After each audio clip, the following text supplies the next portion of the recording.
aposto que você já ouviu falar em um reality show chamado Largados e Bioquimados. Caso ainda não tenha assistido, hoje nós vamos te contar a história de um dos nossos participantes, chamado Crebinho. O Crebinho foi deixado no meio da floresta atlântica brasileira, após um farto rodízio de churrasco. Ele sobreviveu na mata por 10 dias completos, sem acesso à alimentação de uma forma significativa. No entanto, teve acesso livre à água, devido ao fato de ter encontrado uma cachoeira com água potável. Hoje, nós vamos entender como é possível que Crebinho tenha sobrevivido 10 dias na Mata Atlântica sem se alimentar corretamente. A explicação para esse mistério está escondida na bioquímica. Após o farto rodízio de churrasco, o organismo de Crebinho realizou a digestão de todo o alimento consumido. Depois de serem absorvidos, a maioria dos açúcares, aminoácidos e alguns triacilgliceróis passam para o sangue, sendo captados pelos hepatócitos no fígado. Os triacilgliceróis remanescentes tomam uma via diferente, através do sistema linfático, e entram no tecido adiposo, lipogênese. Os aminoácidos que entram no fígado possuem várias rotas metabólicas importantes. Eles agem como precursores para a síntese de proteínas nos hepatócitos e também são designados para a biossíntese de proteínas de outros órgãos e tecidos. Além disso, alguns são precursores de nucleotídeos, hormônios e compostos nitrogenados. Agora que já entendemos o que ocorreu com toda a proteína e aminoácidos que Crebinho comeu, vamos entender as alterações que o jejum causa no metabolismo humano. A ingestão constante de combustíveis e outros nutrientes, além da liberação constante de energia e produtos de degradação, permite ao organismo manter uma composição constante. Quando esse estado estacionário sofre alguma perturbação, como prolongamento de jejum, são acionados mecanismos de regulação. O efeito final desses mecanismos é o restabelecimento do equilíbrio do organismo, a homeostase. O metabolismo é alterado durante o jejum e a inanição para prover combustível para o cérebro. As reservas de combustível em um adulto humano saudável são de 3 tipos: glicogênio armazenado no fígado e em menor quantidade no músculo, grandes quantidades de triacilgliceróis no tecido adiposo e proteínas teciduais que podem ser degradadas, quando necessário, para fornecer combustível. Para fornecer glicose para o cérebro no jejum prolongado, os hepatócitos degradam determinadas proteínas, aquelas que são mais dispensáveis. Seus aminoácidos não essenciais são transaminados ou desaminados e os grupamentos aminas são convertidos em ureia, que é exportada pela corrente sanguínea para os rins e excretada na urina. Também no fígado, e de certa forma nos rins, os esqueletos carbonados dos aminoácidos glicogênicos são convertidos em piruvato, ou intermediários do ciclo do ácido cítrico. Esses intermediários fornecem os materiais de partida para a gliconeogênese no fígado, gerando glicose para exportá-la para o fígado. Assim, como os hepatócitos de Crebinho estavam com grande quantidade de enzimas que participam da gliconeogênese, esse processo metabólico foi possível no organismo do indivíduo.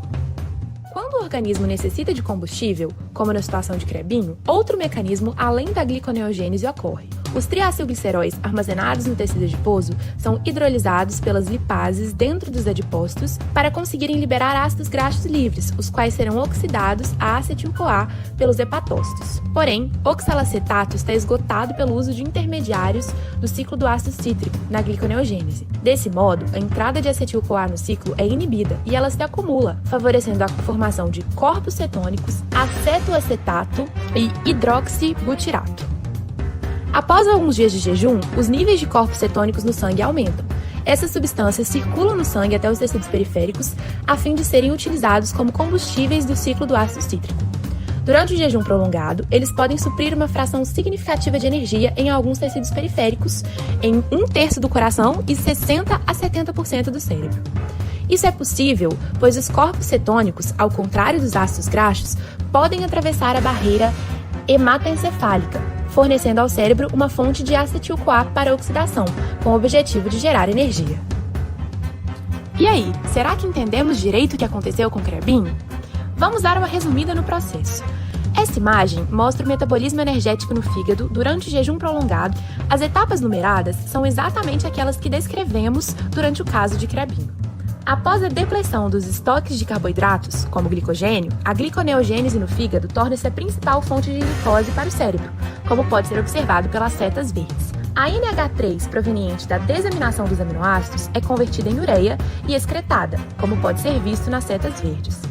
Os aminoácidos glicogênicos provenientes da degradação das proteínas, as nossas setas roxas, fornecem substratos para a gliconeogênese e a glicose é exportada para o cérebro. Os ácidos graxos são importados do tecido adiposo para o fígado e são oxidados a acetil-CoA, setas de cor laranja na nossa imagem.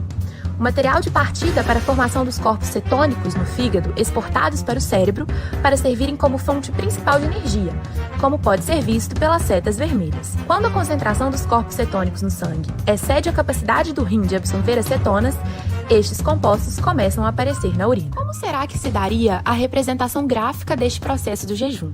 Mostraremos a seguir. Apesar dos mecanismos hormonais para a manutenção do nível de glicose no sangue, ela começa a diminuir depois de 2 dias de jejum, como podemos observar na curva em azul. O nível de corpos cetônicos, quase indetectáveis antes do jejum, aumenta drasticamente após 2 a 4 dias de jejum, como podemos ver em vermelho.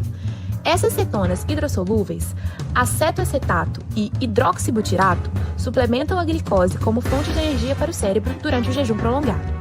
A acetona, o corpo cetônico minoritário, não é metabolizado e é eliminado com a respiração. O aumento muito menor de ácidos graxos também ocorre no sangue, em cor laranja, mas esse aumento não contribui para o metabolismo energético no cérebro, porque os ácidos graxos não atravessam a barreira hematoencefálica. Agora que já entendemos a bioquímica por trás do caso de Crebinho, vamos entender um pouco da fisiologia, principalmente seus aspectos macroscópicos. O primeiro dos sintomas visíveis é a acentuada diminuição do volume de tecido adiposo, uma vez que são usados como fonte de energia com a transformação bioquímica de ácidos graxos em glicose. Outro aspecto é a perda de massa muscular. Há também diminuição do número de células imunológicas. Dessa forma, Crebinho se torna cada vez mais suscetível a infecções, viroses e outras possíveis doenças. Ocorre também a diminuição da quantidade de vitaminas, o que impacta diretamente as transformações bioquímicas do corpo. Em outras palavras, ocorre uma diminuição na velocidade da maioria das reações metabólicas, aumentando em primazia a sensação de cansaço do rapaz.